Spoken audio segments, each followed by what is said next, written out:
Greetings all. Today it's your friendly neighborhood advisor, Alex Quinn, and today I'll be telling you how to be a successful realtor. All right, so tip number one is definitely get out there. First, you have to be heard of, people have to be asking for you, etc. You have to get people to get business, you already know that, and it's all word of mouth. So obviously, you need to make sure you leave a good impression. It's pretty easy to do because house sales either work or they don't, and when people successfully get a home, they usually like their realtor as long as you're not a complete jerk. But how you go beyond that is you can create incentives. You don't need to do this, but here's just a few options. So you can create incentives, and incentives could be that you give people a gift card or whatever the case may be. You also can do little things for them on closing. That's actually very cost effective because then you only come off as going above and beyond and spending money on them when you actually are getting money in the process. So at closing, if you bring a best selling book of some kind, just go on Amazon, pick a best-selling book in a particular area, especially a self-help book, especially if it's related to just new homeowners, or if you know something about their family, like they're raising a kid or whatever the case may be, then you can get a book on that in particular. Or while you're talking to them, you just ask them and note down what kinds of things they're into, what kinds of things they're trying to do. And self-help books are usually valued. People like them, even if they're not going to read them, whereas trying to get something in a genre that they like is a bit hit and miss and can come off as odd. But if it's a self-help book about something that they're interested in or something they think they're planning on doing or that they're already doing, then it's valued even if they don't need the information or if it's completely useless. Kind of interesting how that works. So things like that are pretty helpful if they have a family, etc. Help with raising kids if I didn't say that already. So that's number one. Number two, so yeah, you can just let them know, like, hey, let your friends know how things went. Let them know if they're looking for a realtor that I am the one to seal the deal or whatever it is. Come up with kind of a somewhat catchy phrase that you can use that kind of makes you sound better, makes you sound more impressive, even if you didn't do much. But it kind of sticks with them as well, rather than just saying, hey, tell your friends about me. People hear that all the time. Every day on YouTube, people say, hey, like, subscribe, and follow, da da da da. But if you actually have some type of little additional thing, then it stands out in their mind a little bit more and gets them thinking about it a little more instead of just glazing right over it. And you also can follow up with them as well. If you follow up and say, like, hey, I'm just checking on you to see how the home's doing, there's nothing you can really do about it, but you can still give them tips and advice and helpful things like that. So it's not like you're completely useless. If there is something happening and they're thinking, like, hey, what good are you, you can still say, like, oh, well, I've been around the block a bit. I know a lot of people who have gone through this. I've helped others close the deal, so I just figured that I could at least see if anything you ran into was something that I've seen happen before, and if how others have dealt with it, what works, what doesn't, things like that, or at least gaining experience yourself when you're new. To hey, again, just to see if I could help, if there was anything I could give tips on. Otherwise, I'm still learning and wanting to know what people run into. So if someone else runs into it, I can give them helpful tips as well, and that also is still comes off as genuine, sincere. It truly is, but it certainly comes off that way and is liked by people as well. But in the follow-up, the how it relates to your marketing aspect is when you follow up, you can also say, hey, by the way, if you know anyone else who's trying to get a home, then let them know. And again, you just checked in to see how they're doing, and that seems above and beyond for a realtor. So if you get them a little gift, you give them a little self-help book, and you are following up afterwards, then it makes it look like you go above and beyond what a typical realtor would do, and it gives them particular talking points as well for when they're saying why people should choose you. When people hear that, it sounds like a clear decision versus just, I liked my realtor, or this one's good, or I liked this one, etc. Also, the other points I'm about to mention, if you're doing those will help you as well as being talking points for them to advertise you around when appropriate. So number two is to value your time. So valuing your time, I know it sounds kind of nonsensical, but specifically, most people who are interested in getting a home don't actually get a home. So try to find a way to not spend too much time on them while still doing what it takes to lock them in, etc. Usually what realtors do is they will sign up with some type of website where you plug in your customers' your client's information, their email address, and the type of homes they're looking for, and it emails them every day automatically when there's new homes that are available. And realtors typically have those things ready to go. Also, they like to meet with people to sign exclusive agreements. I personally don't like this and wouldn't do this, and my favorite realtor does not do this, but most realtors do this. They say, hey, why don't we meet for coffee to go over what you need? And then the real point of that conversation is to get people to sign a contract. People are much more likely to sign it in person. There's a lot of psychological statistics behind it, backing it, and it does actually work. People are much less likely to say no in person, and they have to have some issue with you to not sign. In fact, they also have to be willing to let that be on the surface, to let that be kind of assumed or implied in the interaction. A lot of people don't want to imply you've done something wrong if they're uncertain or etc. So usually people do that. I don't think that's really all that necessary, but it does help bring in some sales if you really want to go down that route. People do it and it's considered ethical, although I personally don't consider it ethical to my standards.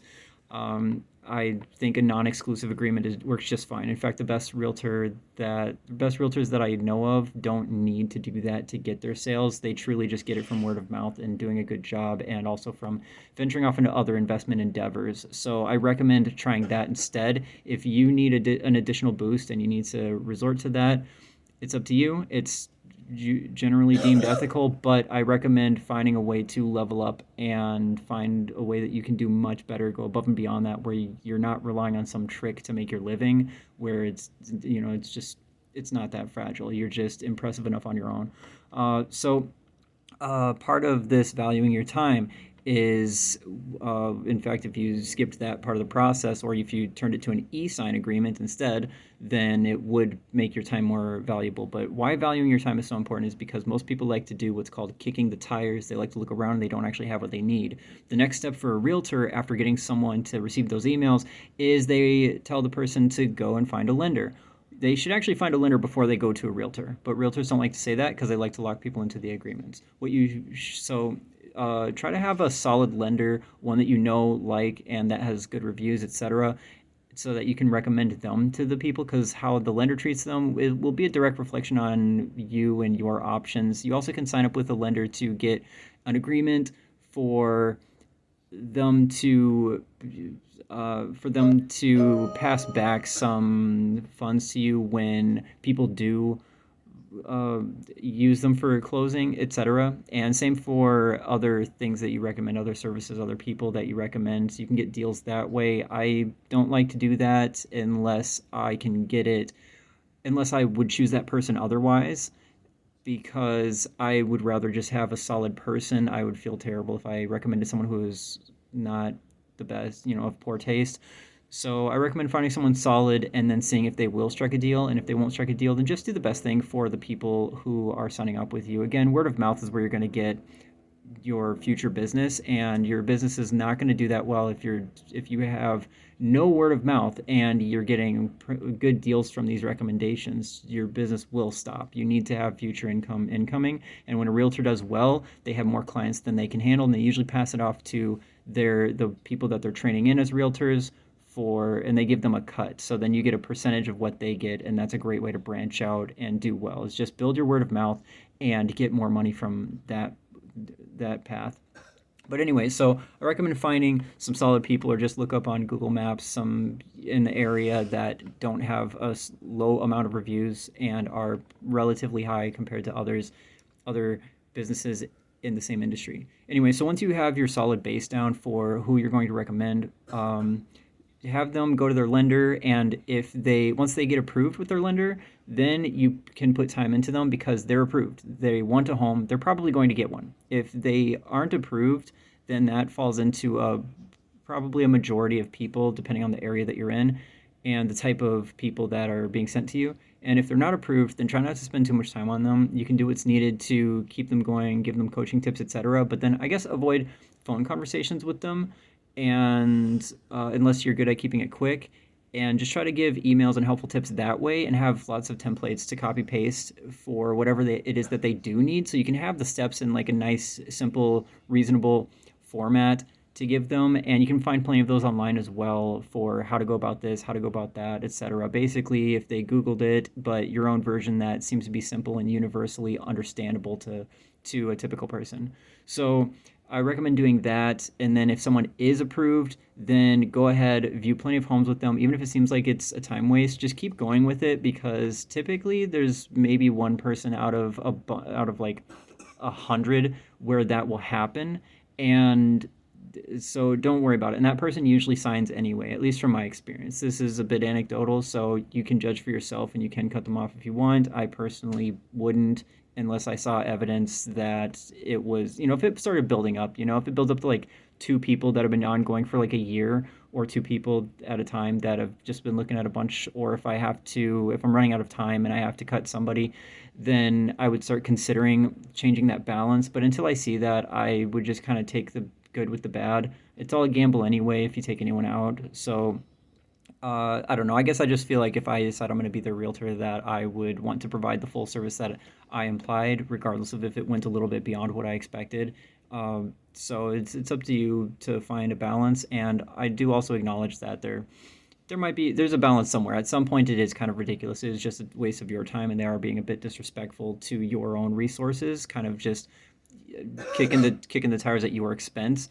So definitely don't feel bad if you have to set the line somewhere just because I didn't. All right. So beyond that, beyond valuing your time, the next thing that I would do, the number three tip would be, what was tip number three? Tip number three was going to be oh yeah, so how you can be a better realtor in general, because realtors don't really do much. They really just set up appointments that people could already set up, and then they negotiate, which everyone else can do anyway. Everyone follows the same rules. Where the big advantage comes in with a realtor, a lot of people don't know this, but the advantage is that they don't have to talk with the person directly. They don't have to since they don't need to talk to the person themselves, that puts a great barrier in the way. Imagine they're viewing a home or imagine you're viewing a home and then the listing agent's there and you want to buy the home and they're asking questions. Well, as soon as you give them a little bit of information, then they actually can gather a lot from that. So as a realtor, you should be doing that.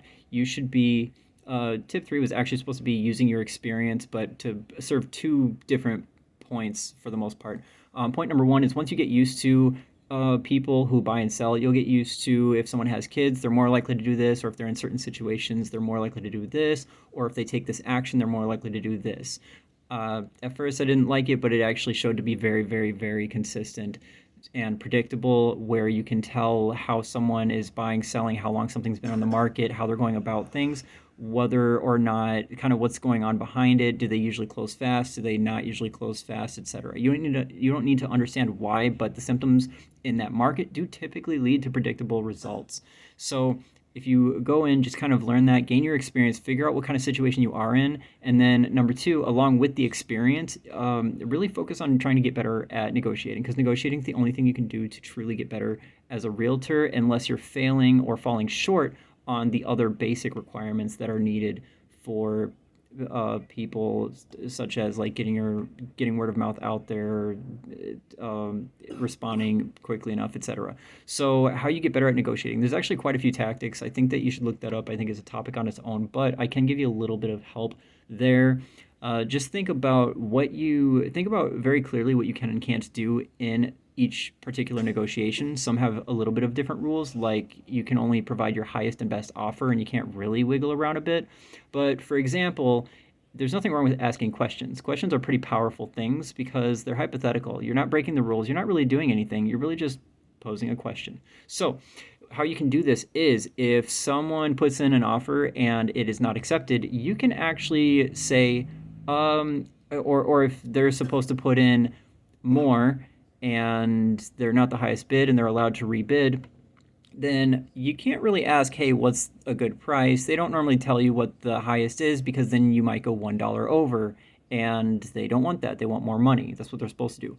But you can ask, if we added 10,000 to this, would this seal the deal? And that's quite clever because if they might say yes because they want to jump at it and they're afraid of that offer going away, but you didn't really offer anything. You really produced a hypothetical that made it so that now they're the one playing the guessing game instead of you. So you tabled the turns on them.